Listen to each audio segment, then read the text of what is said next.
In 3, 2, 1, go. Hey everybody, welcome back to another episode of The Bemused. My name is Misha. And I'm Akiva. And on this channel we talk about all things personal finance for young adults just like yourself and us. I said that weird, but you know what I meant. Okay. In this episode we'll be talking about FinCon 2019, or just FinCon in general. We actually just got back today from FinCon. It was a great experience. We were there from Wednesday until Sunday. Well, Saturday night is when it ended, September 4th through 8th.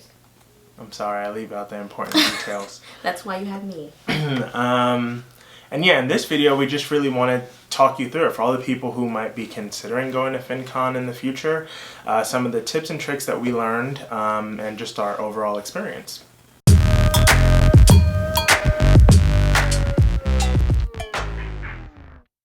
So first, let's start with just an overview of what FinCon is and our experience. So FinCon is basically a financial media conference. So there's people from all types of industries having to do with personal finance there. So there are financial advisors, there are YouTubers, bloggers, podcasters, freelancers, just a whole plethora of people there.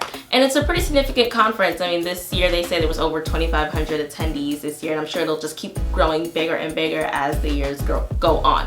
So this year the conference was in Washington, D.C. at the Washington Hilton, which was great for us because Meshach's already local here. We were blessed enough to actually win a scholarship from FinCon. So they have this program where if you're a first-time FinConer and your media platform, whether it's a blog, YouTube channel, whatever, is new, within a year old, which our channel was at the time of application, you can put in a submission and apply to receive one of several scholarships that they give out. Well, basically you get a free ticket because of that. So we were able to get one free ticket for our brand because we applied to the scholarship. So that was really great, and that was really a big deciding factor in making sure we were able to go. Of course, being so new, and we actually haven't even made any revenue yet from our channel as long as we've been around on YouTube, that was coming out of pocket. So that was a very big help in making sure we were able to go and take full advantage of the full FinCon experience.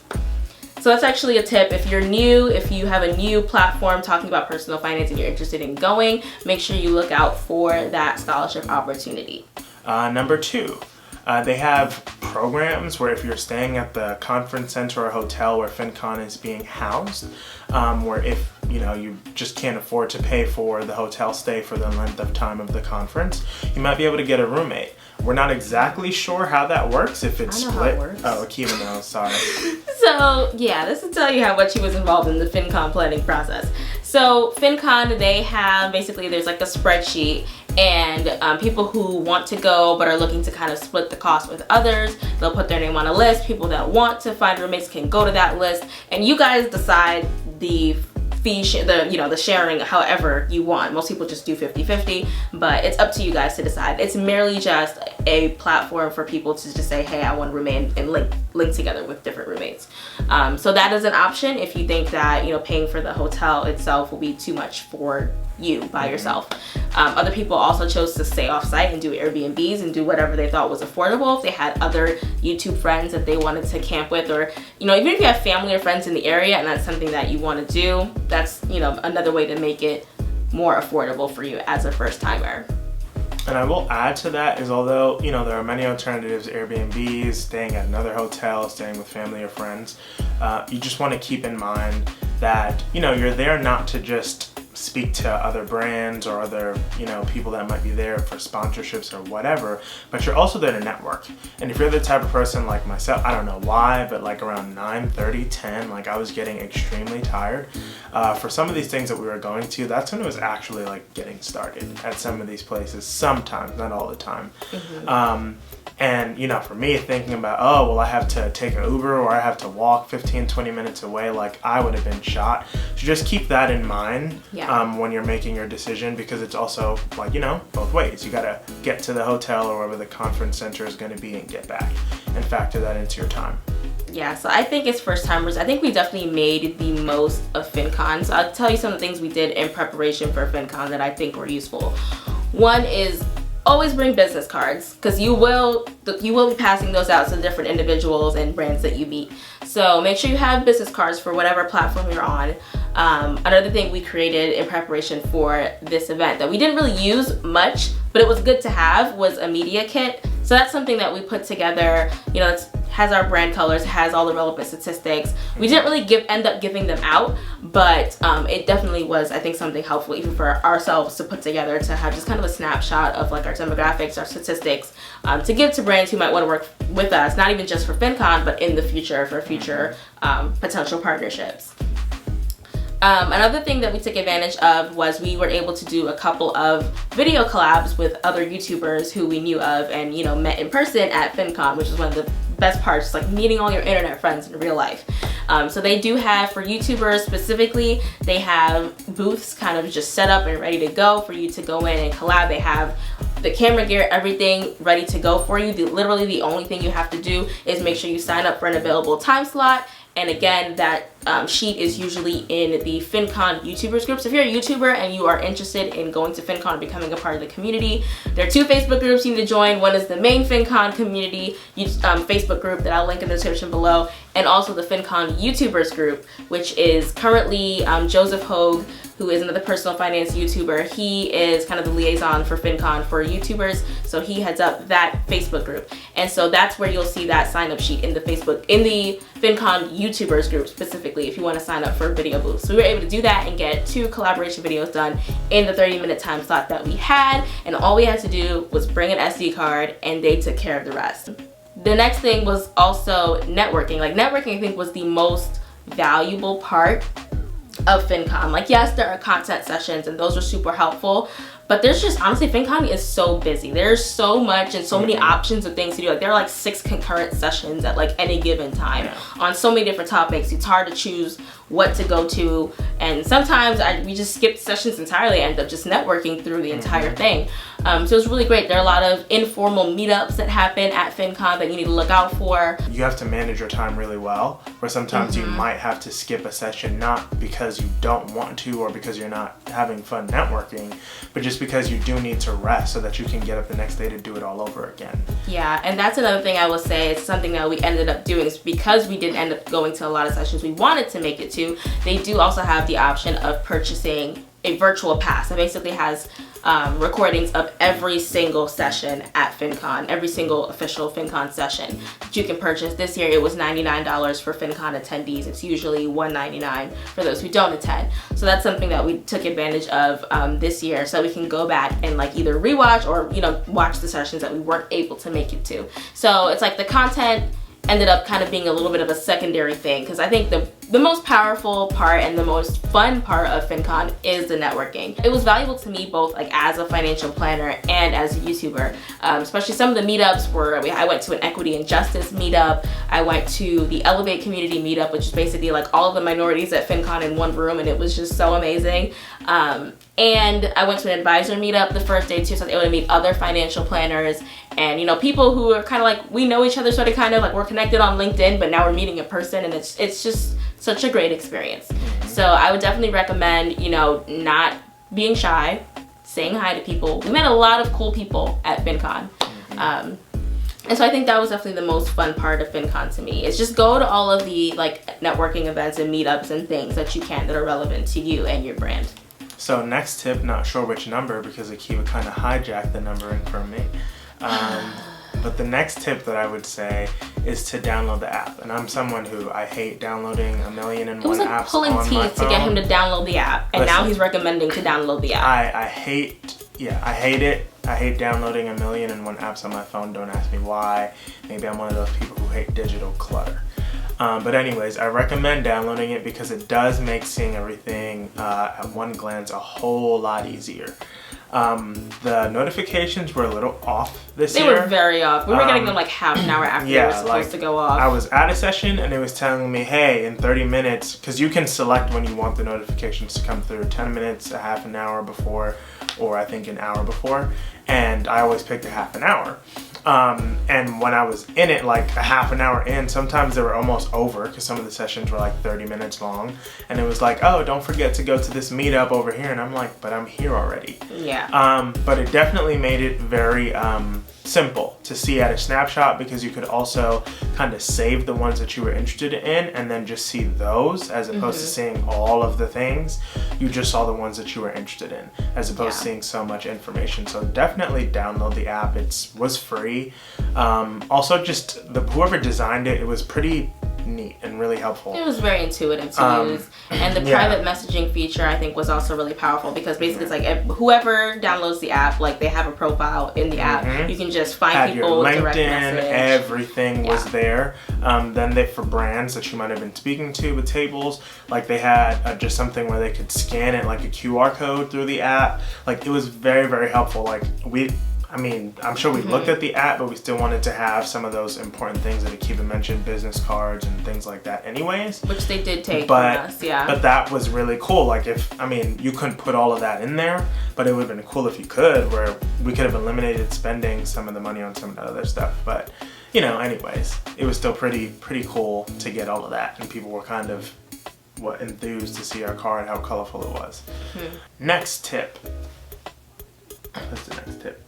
One very major important tip is, if you are planning to go to FinCon in a future year, buy your ticket while the conference is going on the prior year. So right now for FinCon, at FinCon 19, the tickets for FinCon next year are already on sale, and they're at the lowest price they will ever be, after this week, basically. So what most of FinConers this year did is we are already purchasing, or have already purchased, our tickets for next year.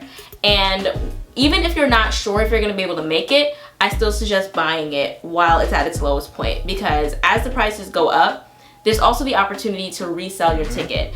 You do have to pay a $50 name change fee, but a lot of the times, even if you resell it, like if you're reselling it in July of next year, it's like, at that point, the price is going to be like almost $500, and people are going to pay, the $250 that it took you, including the name change fee, because that's better than paying the full price in July for people who want to go at that point. So that's definitely what we're doing, is buying our tickets now. And it's not hard to resell your ticket, honestly. FinCon, also on the Facebook group, like that's where everything lives, is the Facebook group. So if you're not a part of there, go request to join. But they facilitate that as well. They have, same way with the roommate situation, they have another spreadsheet for people who are looking to resell their tickets. So you can just put your information in there, say how much you're selling it for, if it includes a name change fee or not, and people will buy them. Especially at that point of the year, people will buy them. So that's another very big, important tip, is that if you're looking to go in the next year, like we are, buy your ticket now. Yeah. Next tip is to make sure that you are prepared for all the things. And when I mean all the things, I mean food and all those other costs that you might not be thinking about. Yeah, because those are not included with your ticket. Yes. So they did have like a party the first night that was sponsored by Robinhood. I'm going to be completely honest with you. Although they did have some snacks, some hors d'oeuvres that you could take and grab as much as you want, it was not enough to fill you up. It wasn't food. Like, I was literally eating like, they had a nice selection, many hors d'oeuvres, but you would have had, like, they had grilled chicken on skewers. They had some things that we honestly just don't eat. So if you have dietary restrictions as well, that's something to keep in mind, whether it be gluten, whatever your restriction might be. Just keep that in mind, that you are going to want to put aside a few dollars for meals. And if you're staying at hotels like we did this year, sometimes those meals can be a little pricey. So you want to make sure that if you're going to walk around to get something to eat, that maybe you do a little bit of homework before you get there to see what's in the area, and maybe try not completely plan out your whole time there, but at least have an idea of some of the restaurants that you might want to go to that might be a little cheaper. Another tip is to also be open-minded and available, because let's say like Akiva, she met with her mentor when we were there. Something we didn't even say. Anyway, back to the mentor piece. She met with her mentor, and at a spur of the moment thing, it was, hey, let's go and get some coffee at this place. Like if she was so like, oh, well, I'm on a schedule, I have to do this, she wouldn't have been able to do that. And honestly, when I was going in, that's how, let's plan out every single moment, but you can't really do that because like we mentioned earlier, it's about networking with other people. You're seeing big name YouTube stars in the finance world that are there. You're seeing some people who might be on your level and some people in between. So you want to make sure that you are allowing yourself the time to be able to, hey, if somebody is saying, well, hey, let's go out, like it's, oh, well, I really want to go to this. No, it's like, I'm going to go. Maybe we can make a connection. Maybe we can schedule a collaboration video. You never know what's going to come out of these. Yeah. There were so many opportunities that came out of literally impromptu conversations things that you cannot plan for. So just make sure you're keeping an open mind and an open schedule. Yes. So that leads to the mentoring. So I don't know if this is available for people who purchased the passes after this promotional sale this week, or if it's just for the pro influencer passes. They have like 3 different levels of passes. We just did the most basic one, which I think is pretty much all you need, to be honest. But this year, because we got the scholarship, they also gave us access to the FinCon mentoring program. And so essentially we applied for mentorship, and they will try to match you with someone who is, in your either on your platform or in your niche. So I got matched with a more seasoned YouTuber. So we got matched with, I got matched with Joseph Cotran from One Big Happy Life, which I'm sure a lot of you guys have heard of their channel. And so that mentoring experience I think was also really valuable and something that we're definitely gonna be doing next year. I know right now with the promotional sale going on, the mentorship program is included. So we're gonna make sure we hop on that because I think that is a very invaluable experience. Oh yeah, another tip. Something that I did that, like I said, helped tremendously was that if any of you work in the finance industry for your job, many people did. For example, I know I'm a financial planner, and so there were aspects that were applicable to my job, a lot of aspects in terms of the connections I made that are going to be super helpful to my company. That was a really valuable part, and it's in addition to a lot of the content sessions that they had too that I was able to make it to. So it was very valuable to my job, and I was able to pitch my job, the value in me going to FinCon, and so they were able to help pay for a lot of the expenses related to FinCon as well. So that really helped out a lot. So that's another tip. If you work for a company that could see the value in FinCon, whether you work for a marketing company or you work for any type of, company in the finance industry, talk to your job so that they can help sponsor you to come to FinCon. So don't forget to do that. Advocate for yourself.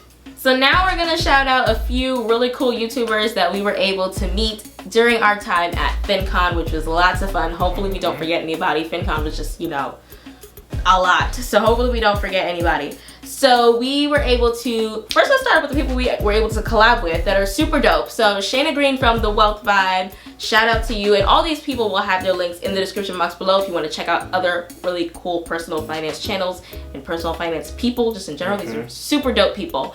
Suzanne from Arva Bell, we're going to have her link down below as well. And a bunch of other people we met. Mary from A Merry Life on a Budget. She was lots of fun to meet. Rachel Lynn, her name is Rachel Lynn, her channel is Rachel Lynn, so link that as well. Also some other friends that we made. We had Sean Lee from Money and Minimalism, Sean Pan, so 2 Seans, Sharon Sang, Dennis from True Financials. We were able to finally meet in person. We've done a collab with him before, as you guys probably have seen. So we were able to finally meet him in person, which was really fun. JJ Buckner, we were able to meet in person. Who else? There was so much. Frugal Chic Life, she was really dope. We met Graham Stephan, y'all. That was super dope. He was super cool. His and Her Money. His and Her Money. They are such lovely people. Ty and Talent McNeely. We thoroughly enjoyed our conversation with them, and they're just such kind, generous, loving people. So great. We were able to meet Joseph Hogue from Let's Talk Money as well. There were a couple of YouTuber happy hour events and things like that of course he was a part of and he was at. So it's cool meeting him as well. The people from Dumb Money. Yeah, the Dumb Money guys. They invited us to, they hosted a YouTuber happy hour while we were there. So we were able to go to that, and that was really cool. We met the editors over at Choose FI. Yeah, so their videography guys, we were able to meet them as well. Zach and Andrew. Yeah, they were really fun. So it was nice meeting them as well. We also met Go With Less. That was the other one. We were able to meet Amy and her husband from Go With Less. So they were super nice people as well. And I mean, there were a whole slew of other people in passing. Whole slew of other people in passing that we just didn't get a chance to. Oh, we met and actually like sort of kind of ended up in a video with Tim Schmoyer. If you guys know Tim, he's a really dope Let's see if YouTuber. We'll see if our clip made it in. But, you know, we were able to meet Tim and connect with him also. So we'll link to Video Creators, his channel, in the description box as well. And if we forgot anybody, it was definitely not intentional. Jeff Rose, Wealth Hacker, introduced ourselves to him as well, very briefly. So, yes. Yeah. And if we forgot anyone, we greatly apologize. Ryan Scribner. I'm like remembering everybody now. Ryan Scribner, we met. Meet Kevin, we met with Graham because they were walking around together. So Meet Kevin was also there. And there were tons of other YouTubers who we saw but never got introduced to, so we won't mention them, but everybody was there. Basically, everybody was there. If you weren't there, you had a lot of FOMO going on. And I was able to get my copy of I Will Teach You to Be Rich signed by the one and only author, Ramit Sethi. I don't know how to pronounce his last name properly, but I was able to meet him as well. So that was super cool. Like I mentioned, if we missed anyone, we definitely apologize, but it was not intentional. It was just so much. Yeah, it was just information overload. We're gonna take a few days to probably debunk everything and just mentally, you know what I mean? We're gonna brains are fried, clearly. We're gonna take a day to unload everything. Yeah. But don't forget to hit the subscribe button and the notification bell so you never miss when we post new content. And we'll see you in the next one.